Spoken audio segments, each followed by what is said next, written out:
You're listening to the Evolving Truths podcast, featuring mother-daughter hosts Shannon and Alexus Rae, where honest and vulnerable conversations about personal growth create a connection between all of us. You're invited to experience the transformation that occurs when we allow the truth of who we are to evolve. Hello, you beautiful heart and soul. Thank you so much for being here. This is the Evolving Truths podcast. My name is Alexus Rae, and with me, as always, is my mama, Shannon Day. Hi, Mom.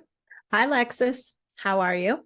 I'm doing pretty well. I just told you the fiasco that happened with my internet this afternoon. It's just been a Monday. I even just feel that way in trying to explain my Monday to you. Yeah. So not what you would call a marvelous Monday? I would call it a mediocre Monday. Okay. Those days happen. Totally. But how are you doing? I'm good. I've been doing a bunch of spring cleaning and I love it. Today I had lunch with my mom and sister-in-law and one of my mom's friends. Today would have been my parents' 50th wedding anniversary. Anniversaries were a big deal to them. Nice that we were able to make some time and do that today. So you had fiasco with internet. What else is going on in your world? That's really all I want to share about my day. Noted. I mean, over the weekend, I did get a migraine, so I had to take my rescue medication. Then yesterday was kind of like a turtle day, migraine hangover, still take it easy.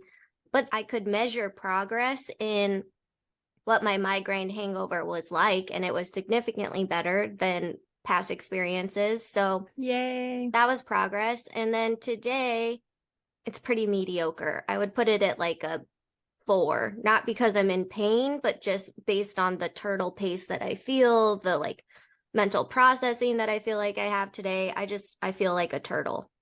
You say feel like a turtle. Do you remember that movie? There's a comedian in it who's also Master of Disguise, when he goes, are you not turtle enough for the turtle club? My friend who's in law school, in the first year, they have to take torts. Anytime when I'm talking with her and she's saying something about torts, I always say, am I not tort enough? Or are you tort enough? Has she ever even seen that movie? I have no clue. I don't think she really watches movies. I'll have to ask her. As we know, with me, even if others don't get my references or what I find is amusing, I still tend to stick with it.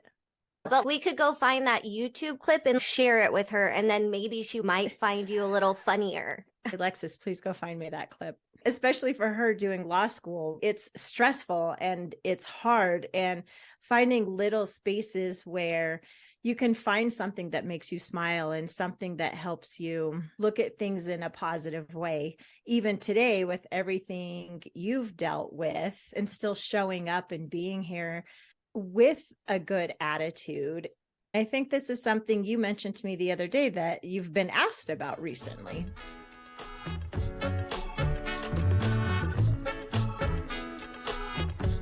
Somewhat recently, I've had some of my friends out here in Arizona ask me, have you always been this positive?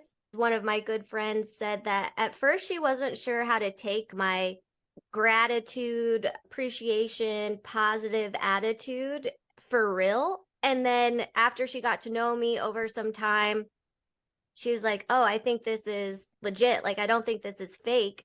And then actually, when that friend met my roommate, they had an exchange, which I didn't know about this until recently. They had an exchange where they were like, oh yeah, it's kind of a lot at the beginning, but it's as real and as authentic as it comes. And that feedback, I guess, has just really got me thinking. And I figured, you being my mom, who's known me for literally my entire life before I even breathed air on this earth, you would be the perfect person to ask this question. So the question is, have I always been this positive? I'd say yes. Growing up, we're definitely not a morning person. So getting you up in the morning, I would not call positive experience for yourself or us necessarily. We endeavored to raise you in a positive manner. Totally agree with that. I guess I'd say I'm really sitting here having to think about this. I was raised in a household I would consider positive. My mom was in direct sales, and she had tons of trainings that she went to and books that she read from motivational leaders and books about how you think in your attitude. Myself and my brother were surrounded with that. As I got older, would read some of the books and at times go with her to trainings. So I started to have that way of thinking instilled in me. And when I got married, I would say your dad didn't necessarily have that quite as much. Our experiences growing up were quite different, and trying to find a way to provide him with a different way of looking at things. I would introduce him to books, to motivational speakers. You say when you guys got married, I was born 10 months after you got married.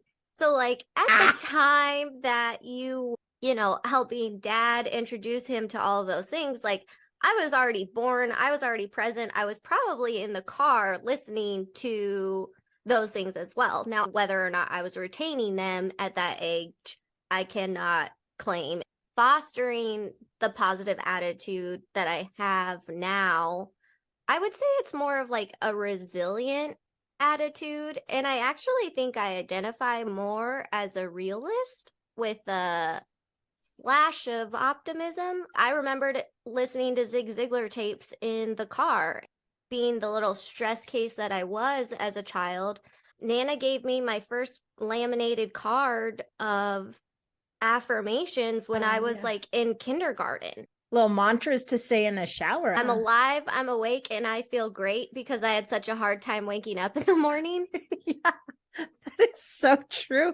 Oh my goodness. I love that you still remember that. Is amazing. That's the only one that I remember, but yeah, I remember that one. What a great way to wake up in the morning. I'm alive, I'm awake, and I feel great. Yeah, except when you're a 6-year-old and like you're just so irritated that you have to even get up in life that day. You guys did sweeten the pot though with like, okay, we'll get donuts for breakfast if you get up right now. I'm gonna call that hashtag great mom moment. Donuts for breakfast. Totally.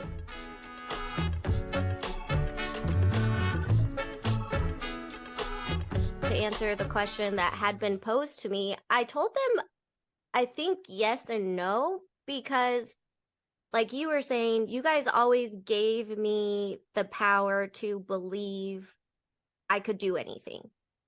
And any obstacle that came up was purely an opportunity to learn or create a solution. As I aged and my type A personalityness continued to develop, aka that control freak aspect of myself.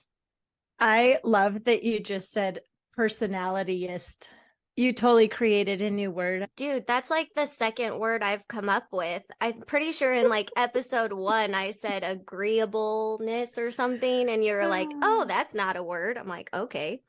I like that you come up with new words. And in my case, I'm still just basically trying to learn to speak English coherently. So go us. Go us. Okay. So as my type A personality traits continued to develop and I really got a strong need for control of outcomes, which I do think that developed out of thinking I can do anything.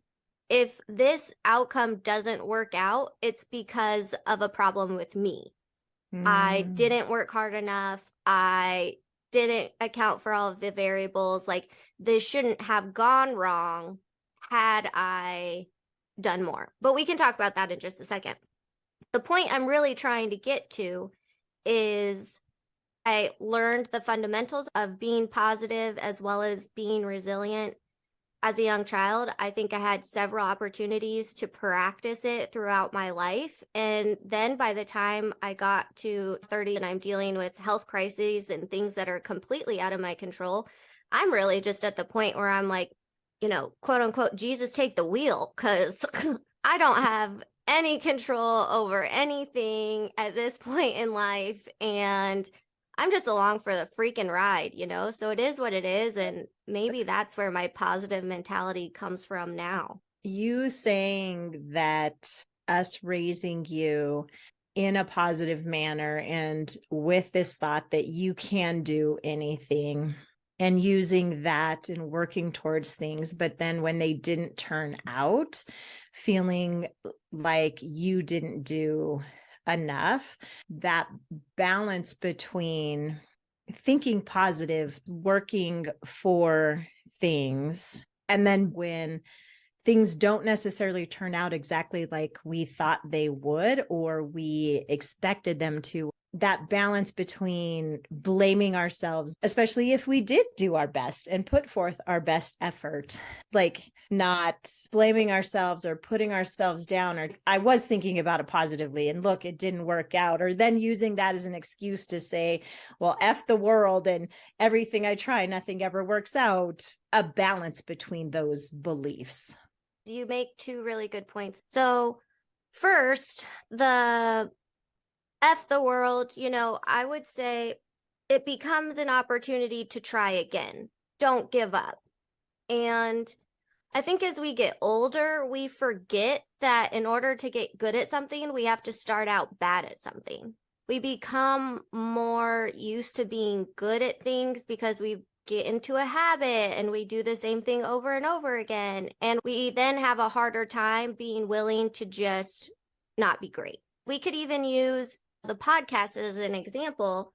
It took us a couple of months before we got started. We were doing research. We were trying to get prepared to get the background information that we needed. And then at some point, I just looked at the information we had and said, okay, it's time to start, because we could keep researching ourselves right out of ever starting this. And the only way that we were going to get better at it was to start doing it. Yeah, that's all I have for that. Yeah. Oh, okay, cool. I mean, you agree with that? Would you say that there's been other things in your life that you could relate to that experience, or, something? I am over here just cracking myself up today, and I don't know why. I love that we're having this conversation right now, because it feels so true and authentic to you and I. Yeah, it does. Menopause brain, what was the question? Mom, the question is, what are your thoughts about, or what have your experiences been with being willing to start something new as an adult, or being willing to not be good at something and letting that fear stop you? I feel like I'm usually pretty good about trying something new. I guess I've never really thought about it the way you're describing it, that I'm going to do this and I'm actually not very good at it. So maybe then I don't want to do it because I'm not going to be very good at it. At the same time that I say that, though, I think about going through my divorce and how much that shook my confidence, like to my being, to my core, that rocked me. And since then, I've had one other thing happen that I would say also really shook me for different reasons. But recently, I've been giving more thought to the effect that these events had on me and working to give myself some grace and truly recognize the impact that they had on my life.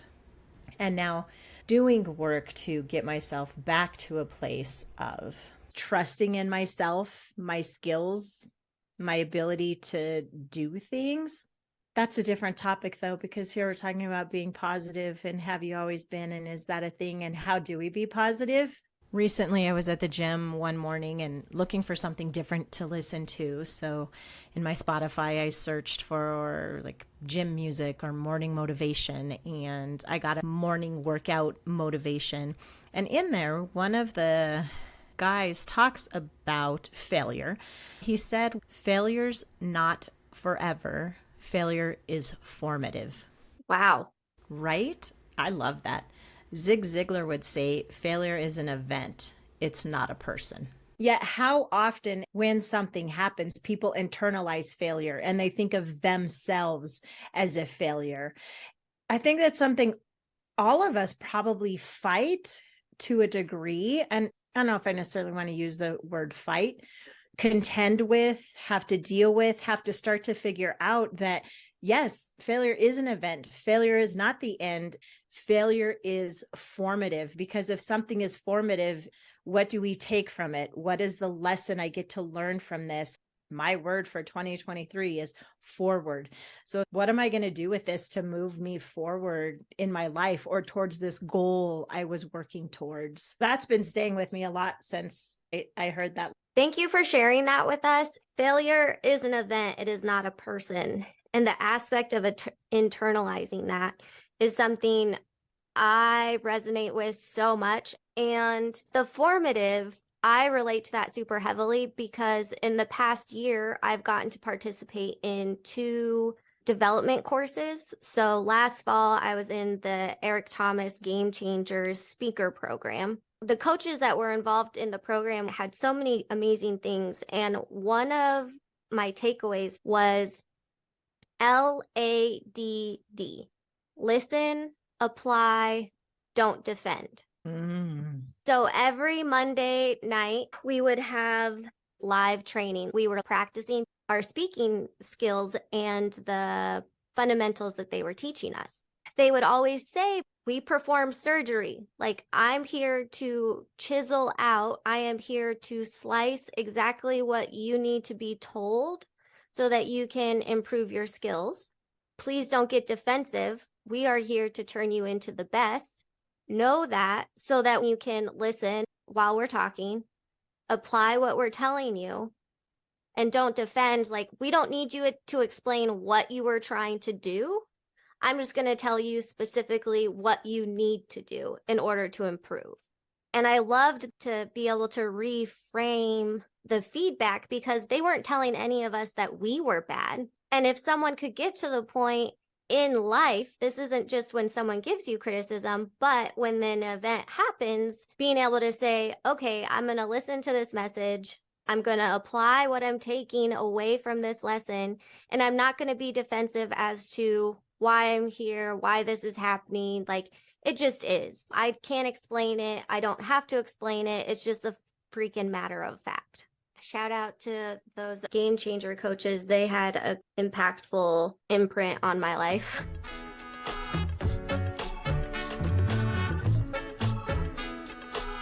Just to bring this full circle, you and Dad instilled in me from a very young age to take responsibility for my actions and understand that every action does have, a positive or negative reaction. And it's up to you to determine which way you want that to go. Even when there would be times that I was your typical kid and made a poor decision or did something that I shouldn't have done, when you guys had to have a punishment for me, whether it be a grounding or taking something away. Consequence for your actions. Exactly. You guys would tie it back to this is the outcome because of the decision that you made. And when we are being honest with ourselves and we find ourselves in a predicament, being able to take responsibility for that will make it so much easier to be able to move on. And I guess in that case, it is a little bit internalizing, but it's internalizing in a way that you'd never want to make that mistake again. I can confidently say that that's been my biggest struggle with my chronic health challenges, is accepting something that I didn't do. There wasn't really a cause that I'm aware of to this day that was my fault to have avoided this outcome. And that pill, personally, has been the hardest freaking pill to swallow. As you were saying that, I also started to think about the fact that our life circumstances, how we're raised, resources that we have, opportunities that we're exposed to, when we have those things, and even in abundance, it can make it easier. I'm currently listening to Viola Davis's memoir. Wow, everyone get the book. So good.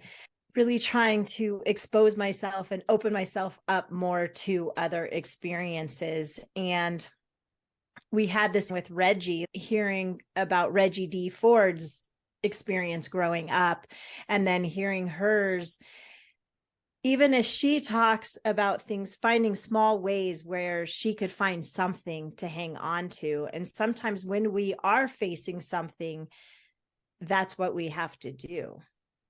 It might be looking at a situation that's really negative or hard and being able to say, I don't want my life to be like that. I don't know that one would necessarily think of that as positive thinking. Yet to me, in a way, it is, because you're looking at something that's been extremely difficult for you, for your siblings, for your family, and saying, I don't want my life to be like this. She talks about it, one of her sisters sitting with her and saying, you got to figure out what you want to do, because this is not what you want. I love that your friends had this observation about you, authentic positivity, for them to see that's really who you were. It's not a show. It's not just something that you do. I was visiting with a friend recently who was talking about someone in her friend group who, with her, everything is, oh, that'll be okay. Oh, that's fine. Oh, that's great. To the point where my friend got a little bit upset and perturbed about it and said to her, no, everything isn't all right. Did you even listen? And maybe just let me state, this is what's going on. We've talked about this before. It's not wanting to deal with someone else's discomfort. We don't want to be uncomfortable, to having rose-colored glasses that we think we can put on and everything is always going to be okay. And I don't think that's healthy either. Oh, no, not at all. And that is where I don't think the name is false positivity, but it's, this was like a hot term in the past couple years. Negative positivity, unhealthy positivity. What was that? Toxic positivity. That's it. I'm pretty sure that's it.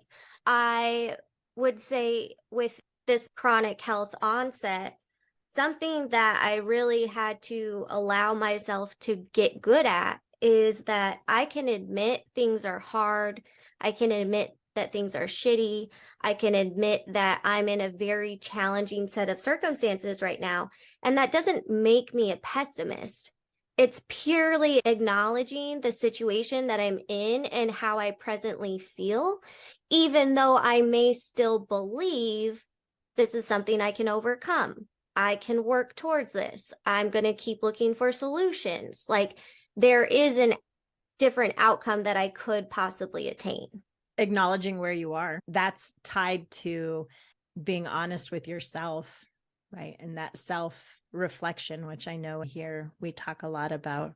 So we've discussed you were raised this way, and that probably contributes a lot to it. But as an adult, you get to start to make those decisions even more so, even before being an adult. We've discussed a few things that we think contribute to being able to have a positive attitude about things. Is there anything else that you would add to it that's helped you? Yeah, I think the last piece that I would add is gratitude and mindfulness. And when I say that, it ties back to my experience of, I was in a car accident in 2021. I was extremely lucky to walk away from that car accident with only a severe concussion. And I basically feel like at this point, I'm living on borrowed time. You and I have talked about the 4 thoughts that I had just before that airbag hit me, and the amount of peace and calm that I felt. Like, I'm pretty sure that's in a previous episode. And so now with what I'm doing, where I'm at, I'm grateful to wake up every day. And because of my chronic health challenges related to migraine symptoms and residual symptoms, I'm grateful to wake up every day and not have a headache or a migraine or not feel bad. Right. And then on top of that, or intermixed in those 2 major events, I'm grateful to wake up in a state that is at a temperature I feel extremely happy and at home in. And Mhm. so I drive down the street still to this day, and I'm like, oh my gosh, I live somewhere with palm trees. I see Camelback Mountain over here. I am just flabbergasted at the fact that this is the set of circumstances I find myself in currently, and I still feel like life has been a handful of shitty. It's finding those things, those moments, and really cherishing them. What would be something that you would add? I think a sense of humor Yes. is good. Finding things that make you laugh. Just like what we started the episode with. Am I not turtle enough for you? I can't wait for you to go find that clip, send it to me so I can send it to my friend. Movement. Ooh. And if that movement is even just getting out of bed, as you said, expressing gratitude, letting things get to us in a way that just gets us so worked up or angry or riled up. And like it can be an inanimate object. Yeah, like it's not that serious. Right? Like you're seriously getting so mad about, I don't know, this phone or an issue with your computer, or like even you today. Traffic. Right. You today dealing with the internet. You really could have let that just Kick my cat. Yeah. So it's fine that you Zig Ziglar. It's fine that you say today's a mediocre Monday. Like, no, it's not up here, which is where I would have loved for it to be. There's that honesty in that space, but not letting it completely derail you. I love it because I feel like with some of my friends, and one in particular, the one who's in law school, she's really shifted and started to make some of those changes. Like, why spend our energy in that space? If I'm expending energy and I get to choose what it is, choose wisely and choose something that's going to make for better, right? Make for better. Speaking of English, that's just not going to make it as difficult, I guess, for you. So. Yeah. It's not something you can control. It's not even going to matter in 15 minutes. To kind of wrap up off of that point, did I ever tell you last fall that Grandma Rosie and T sent me a care package with like little notes on the inside of them? You did. Okay. One of those notes that has stuck with me since opening it last fall, I continue to say it to myself frequently, and I definitely share it with other people, is it is not as serious as your brain makes it out to be. I like that. I think learning that in construction, where literally every single day you're putting out fires. Now, don't get me wrong, you could be potentially dealing with hundreds of thousands, if not million of dollar projects, but you know, some material doesn't show up on the job site. We are not performing brain surgery. Like, we can solve this problem. It's really not the end of the world. But every single day, it feels like that in that line of work. And now being able to have that perspective because of the accident, because of my health, and being reminded from this freaking sticky note.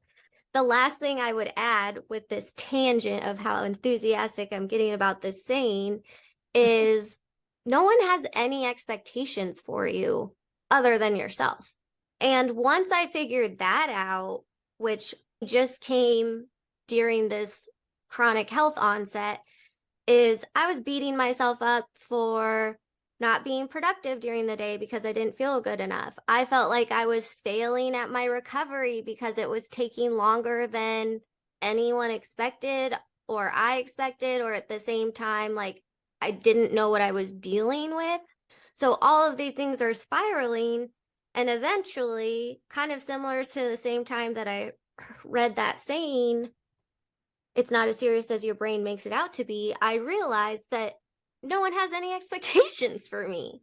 And so when you're facing adversity or you're feeling like I am a failure, if you stop and look around, you're like, who did I actually fail in this set of circumstances? And obviously, I'm talking about something that didn't have a giant negative consequence, because if it has one of those, you know, that does not apply to this case.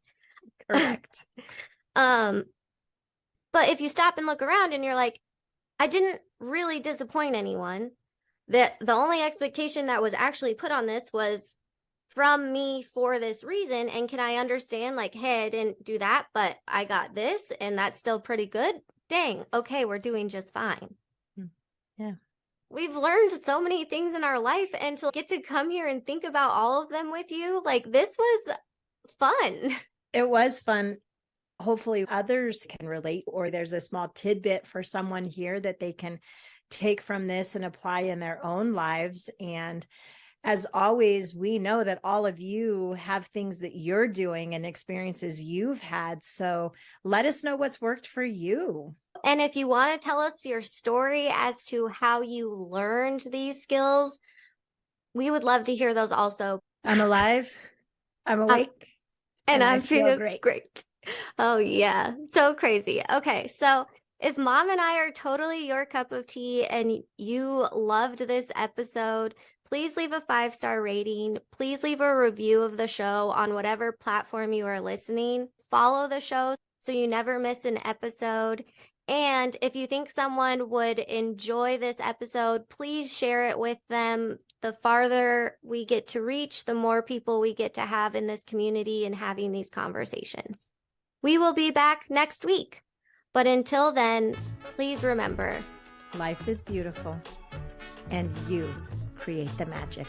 Have a good one. Connect with Shannon and Alexus in the Evolving Truths community by visiting evolvingtruthspodcast.com. Links are in the show notes. The artwork for this project was created by Julie B. Salazar and is entitled Celebration from the Inner Landscape print series. The Evolving Truths podcast is produced and edited by Shannon Day and Alexus Rae, recorded from the Corner Studio in conjunction with Alexus Rae Enterprises, LLC.